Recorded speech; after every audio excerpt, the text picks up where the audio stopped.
I think the first thing that has to be said is just, it's hard.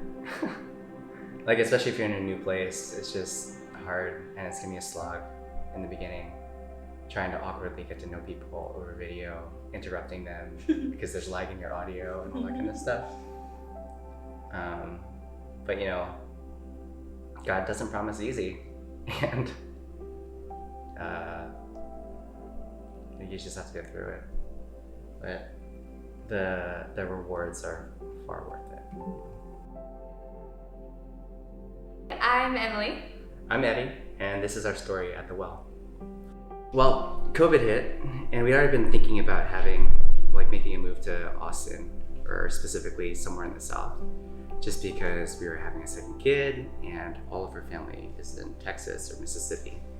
So I think that's just accelerated our plans when this pandemic accelerated a lot of plans for people in San Francisco. There's a mass exodus. We were part of that, and we ended up in this house.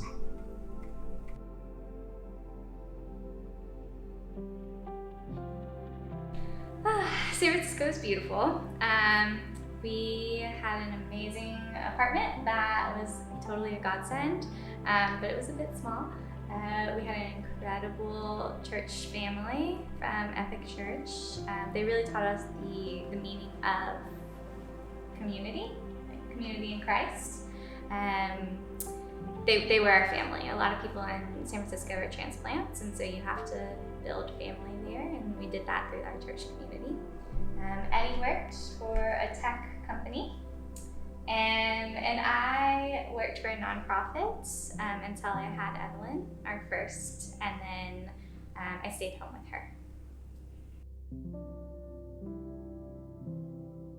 I think there were a lot of reservations just because, especially for Emily, there were a lot of really strong women at her organization that could speak into Evie's life and give her a perspective of like, hey, you can do all these things through Christ, and you don't have to be what the world tells you to be, which is really cool. So walking away from that was really tough, and I know emotionally it's kind of waffled.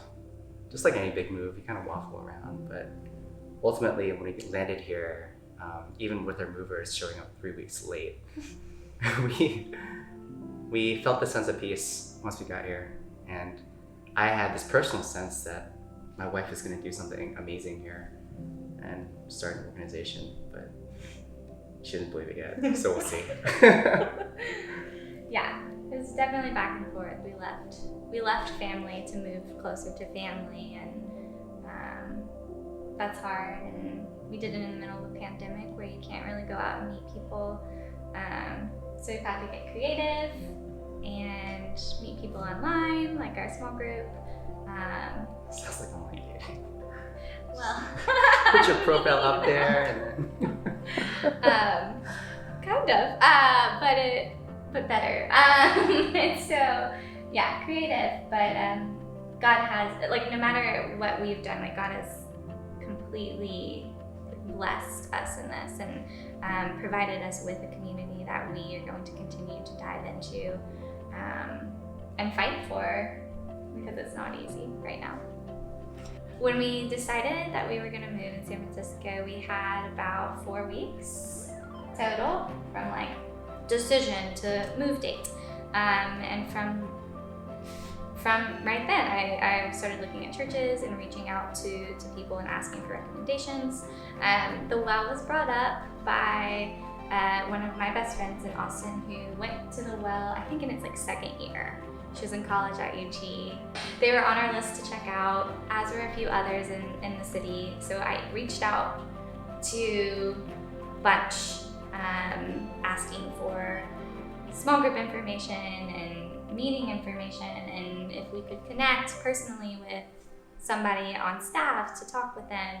And surprisingly, not many churches got back to us. Again, COVID, crazy times, we understand.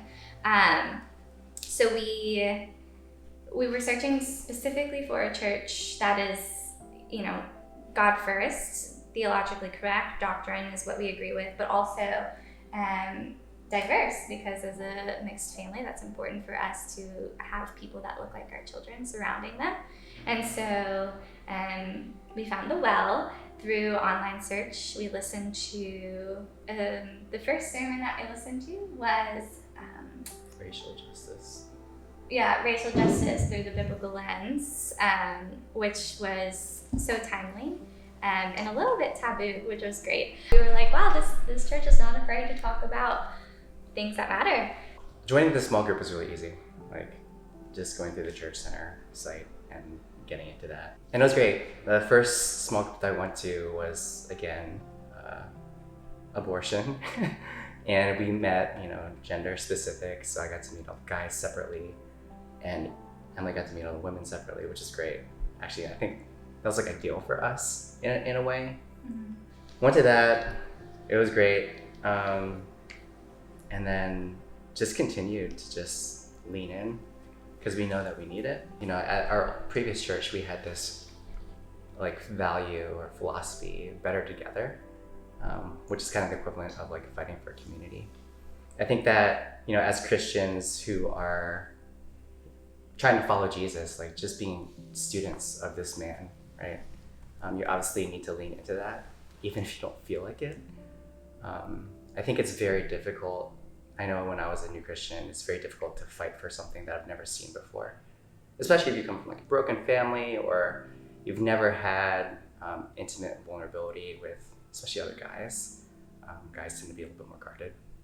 At least I tend to be more guarded with other guys. Maybe some people resonate with that. It was, I think that for us, what influence means is like leaning into that and, showing other people sharing with other people what we know about community, and then learning from other people about what they know about community that can fill in the gaps for us, because, we're all on a different spectrum and a different trajectory. Yeah, so I was probably 8 months pregnant with our son, Ezra, and we logged on a Tuesday night thinking that we were going to talk about the sermon, and the leader of the group, Jennifer Newell, said, so everyone knows what we're doing tonight except for the woos. And we were like, oh no, we're in trouble. What were we supposed to do? And then Jennifer said, you should be getting a knock on your door. And we looked out, and Andrew was standing there with a basket of goodies of diapers and wipes and baby stuff. Goodies. Truly goodies. And Target gift card, which was really sweet. And then virtually we played baby shower games that you would play together, and we just adapted. And I think there was they all had treats and stuff. I had chocolate chips because that's what I wanted. And yeah, they just celebrated us. They prayed over us, and over Ezra, and over the birth and our family, and it was really, really special. And it was one of those moments for me that I realized that this was the church for us. To make a family feel so special, having never met in person, is just it's just incredible. Especially having left our family in San Francisco, our church family in San Francisco, who, they walked with us through so much with Evelyn's birth, ups and downs, that I was a little bit sad that Ezra wasn't going to have that same experience. But I got to share that with them, and then so many of them were like, sign us up, we're aunties, we're uncles, we'll teach them everything. So it was really, really sweet, and one of the final check marks of yep, this is where we need to be. We're really thankful. We're thankful for the well. We're thankful for Tori leading fearlessly, and also the shepherds of our CG reaching out and connecting, and just thankful to have a space where, like I said, we can come to belong. It's a blessing.